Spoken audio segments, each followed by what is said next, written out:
मोहम्मद साहब को एक बार फिर से कटघरे में बुलाना चाहूंगी। अली मोहम्मद साहब, क्या आप गाड़ी चलाते हैं? जी।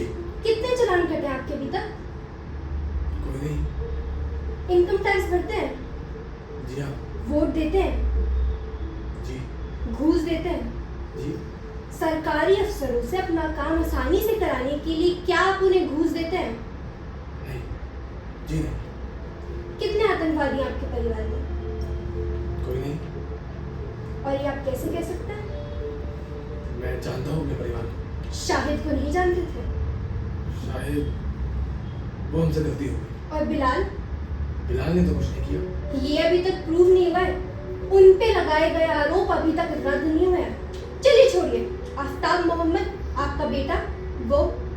जी हाँ, वो लंदन में बिजनेस करता है। आप किस यकीन से कह सकते हैं कि वो एक आतंकवादी नहीं है? बिल्कुल नहीं है। वो उसी यकीन से जिस यकीन से आपको लगता था कि शाहिद ऐसा कुछ नहीं कर सकता। मेरे पास कोई वजह नहीं है उसमें शक करने की। हाँ, आपके पास होगी भी नहीं अली मोहम्मद साहब, लेकिन प्रोसिक्यूशन का मानना है कि आप और आपका परिवार आतंकवाद कराता है अपने बच्चों से पैसे कमाने के लिए। आप सब के सब देशद्रोही हैं, ये आरोप है आप पे। हम देशद्रोही नहीं है। कैसे प्रूव करेंगे आप? कैसे मान लिया जाए कि आप एक देशद्रोही नहीं है? इसलिए कि सन 47 में जब आपके पास चॉइस थी एक मुस्लिम मुल्क जाने के लिए आप गए नहीं, या इसलिए कि आप इनकम टैक्स भरते हैं, वोट देते हैं? अली मोहम्मद साहब, आपका भतीजा जो आपके घर में रहता था उसने दहशतगर्दों के साथ मिलकर 16 लोगों की जानें ली। आप पे आरोप है साजिश में शामिल होने का। आपके भाई पर भी आरोप है साजिश में शामिल होने का। कैसे प्रूफ करेंगे आप?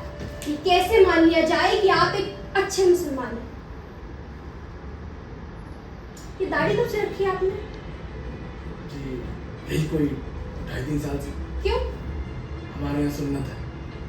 आपने कभी ये नहीं सोचा कि आम देश प्रेमी कैसे फर्क करेगा एक दाढ़ी वाले अली मोहम्मद में और दाढ़ी वाले उस ईरानी, अफगानी, सीरियन टेररिस्ट में जिसकी आए दिन अखबारों में खबर आती है?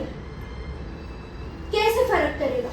चाहिए, प्रूफ तो चाहिए, क्योंकि आपको देख के लगता नहीं है कि आप एक अच्छे मुसलमान हो सकते हैं। आपको देख के लगता ही नहीं है कि आप देशद्रोही नहीं है। कैसे मान लिया जाए? कैसे प्रूफ करेंगे आप कि आप एक अच्छे मुसलमान हैं?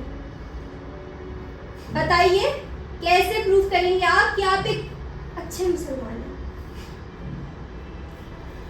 जब कुरान पढ़ा था तो पता चला था कि कयामत के दिन अल्लाह मुझसे ये सवाल करेगा कि मैं एक अच्छा मुसलमान था या नहीं। और सिर्फ वो ये फैसला करेगा कि मैं अच्छा मुसलमान था या नहीं। कोशिश तो बहुत की कि मैं अच्छा मुसलमान बनूं, पर कई गलतियां रह जाती।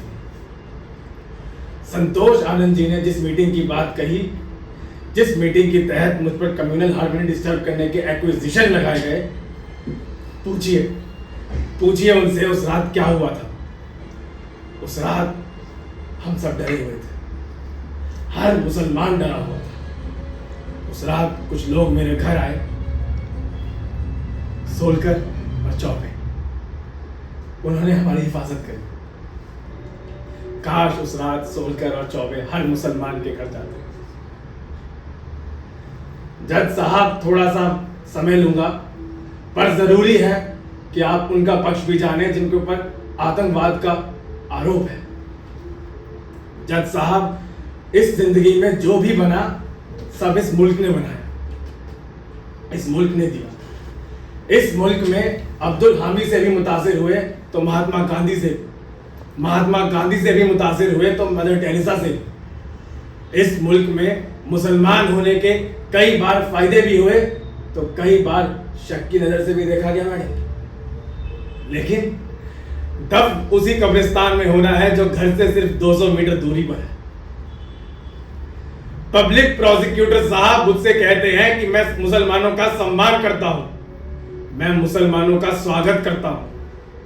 उनसे पूछिए मेरे घर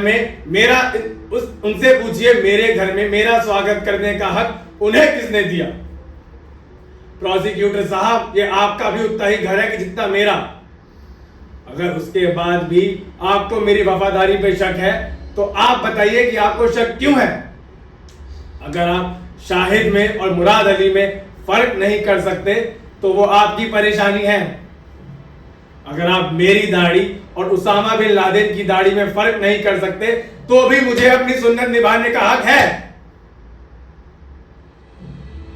गले लगा के सवाल पूछिएगा प्रोसिक्यूटर साहब तो कलेजा निकाल कर हाथ में रख दूंगा, पर उंगली दिखा के सवाल करेंगे तो याद रखिए मेरी जवाबदारी आपसे नहीं है, मेरे ईमान से है और मेरे मुल्क से है। और कुछ नहीं कहना जज साहब।